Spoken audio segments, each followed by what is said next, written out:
Kash Patel, he's out there claiming that he has some smoking gun proof. The FBI buried a report showing that China schemed to game the 2020 election with all the fake driver's licenses. Now, what's the bombshell? Well, former FBI Director Chris Wray may have misled Congress by downplaying or hiding some of that intel. And now we're all wondering, well, what else is he maybe sweeping under the rug? So Oversight Project President Mike Howell, he's trying to get to the bottom of it, and he joins us right now. So Mike, one of our favorite guests to have on the show because you have so much information.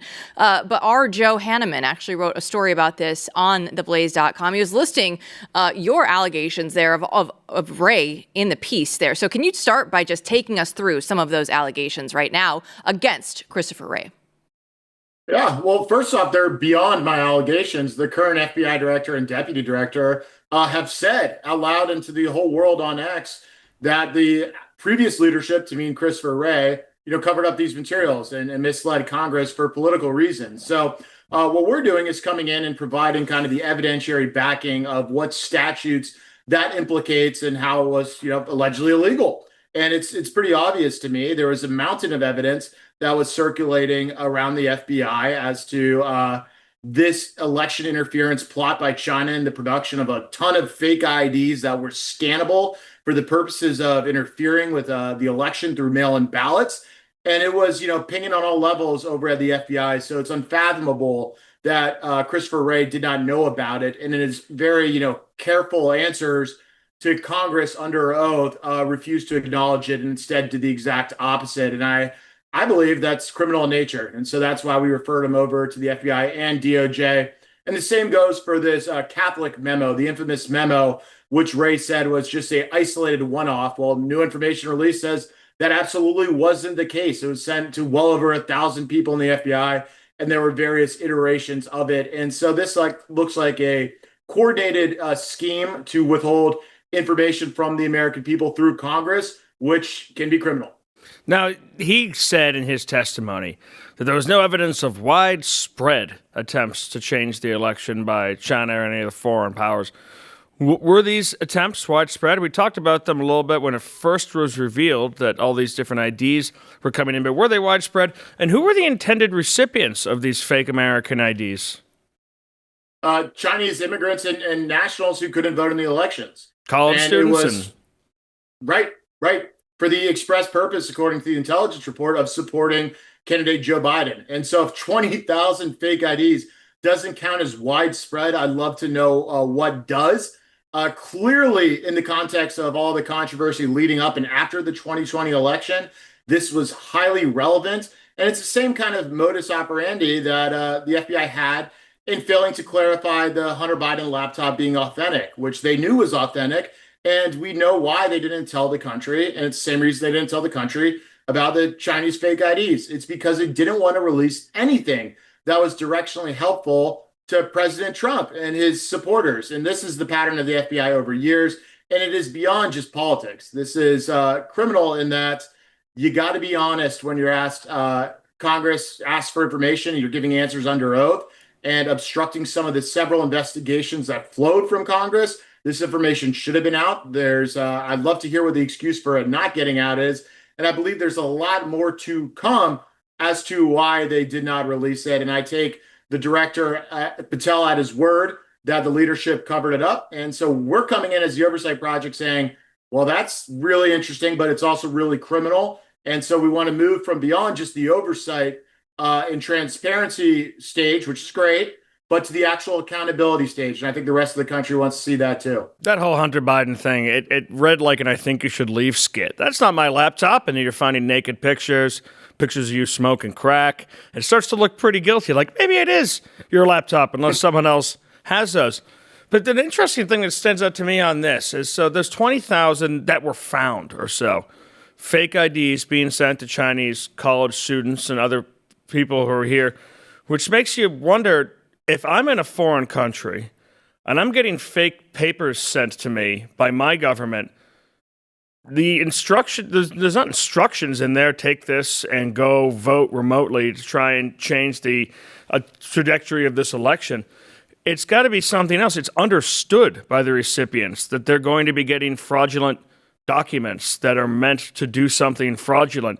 So that seems to cast a lot of suspicion on Chinese citizens who are here.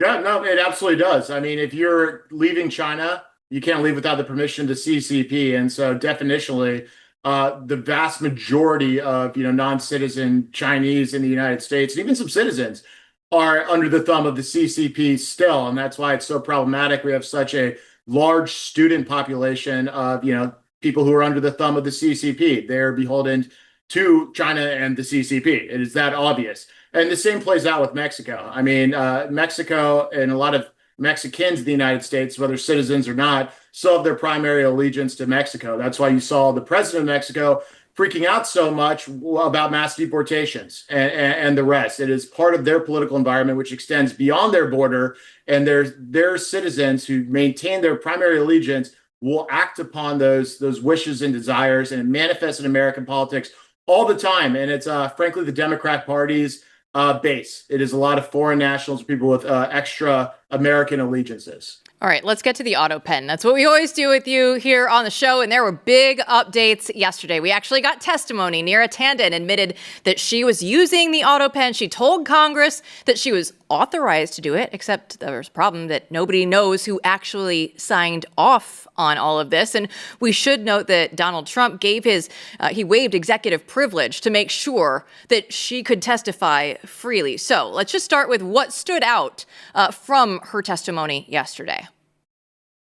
Yeah, so I'm super glad to see that President Trump waived executive privilege. Obviously, we've been calling that for a long time because that's what President Biden did to former Trump advisors in the January 6th context. A great move by the Trump White House there. What I was looking for in Neera Tanden's testimony was whether she was going to go down with the ship or not. And I think she did something in the middle. She's got one hand on the sinking ship and the rest is in the water, so to speak. She basically said, as staff secretary, the person in charge of the paper, the guy, Will Scharf, you see always with President Trump right now, handing him the documents to sign. That was Neera Tanden's job. And we see Will Scharf all the time on TV. And she said something that shocked everybody, that she had minimal interaction with President Biden. And she never did not get his authorization prior to directing use of the auto pen. She relied on a paper process where she sent decision memos up the chain that were then initialed by President Biden and came back down the chain to her, and then she put the auto pen into motion. So that is a blaring red siren saying that the person operating the auto pen had no indication that the president actually signed off on it, let alone was capable of signing off on it. And so it confirms the core thesis of our auto pen investigation and what set this all into motion. Second, she's still trying to save a little face. She was arguing there, briefly at the microphones afterwards that there was no coordinated effort to hide President Biden's decline, which if you're 99.9% of the rest of the country, you have to laugh at because that's what happened for 4 years. Everyone saw it, and it resulted in Biden having to drop out of the presidential race after he malfunctioned for 2 hours on the national stage in the debate. Now, with this auto pen, I'm just so pessimistic that there are ever really responsibilities, that there's anything more than investigations and oversight chairman or whoever will go on shows and they'll talk about it and they'll fundraise off it and they'll say, vote for us in November if you want to see a change. But they're in power right now. Is there a soft spot? Is the pardons the soft spot for the president, where an actual specific constitutional duty that's not delegated to the executive, it's delegated to one person, it's a very special responsibility, if that's fraudulent, where is the possibility, if there even is one, of people actually going to prison over this, or orders or pardons being undone? Yeah, there's definite possibility. I share your skepticism of accountability actually happening because we've never seen it, for this type of activity. The Republicans particularly never even get close to getting it. Democrats have no problem getting their version of accountability. But there's a few soft spots. You're right. The pardons are the clearest thing that only the president can do. And given all of the funny business that happened in the final days, it's awfully difficult for people to believe that President Biden actually approved those auto pen funky pardons, particularly with all the other evidence we put out. And so testing those pardons by charging the recipients of the funky no good pardons is the way we've been advocating to go, which means Schiff, the January 6th committee, Milley, Fauci, et cetera, you name it. Any of the people who got the auto pen pardons in the last, 48 hours of the administration are great targets. Another great target set is the criminal culpability of people who are running the White House, unconstitutionally and criminally. And we've put out in the Blaze several statutes this implicates. There's impersonation of a federal official, forgery.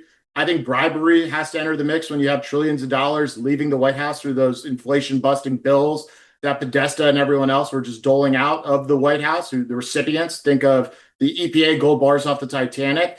And so, yes, it is both unconstitutional and probably criminal once we figure out the exact mechanics of how they're running this. And to do that, this needs to only be the beginning with Neera Tanden. If you got one of the capos in, you got to move up to the lieutenants and the generals.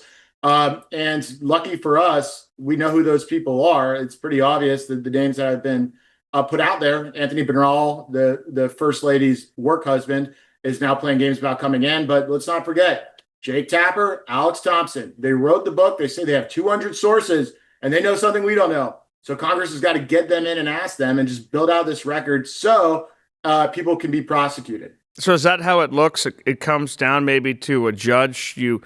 The Department of Justice prosecutes some of the people who were pardoned, and then when the pardon's brought up, make the case that the pardon was illegitimate.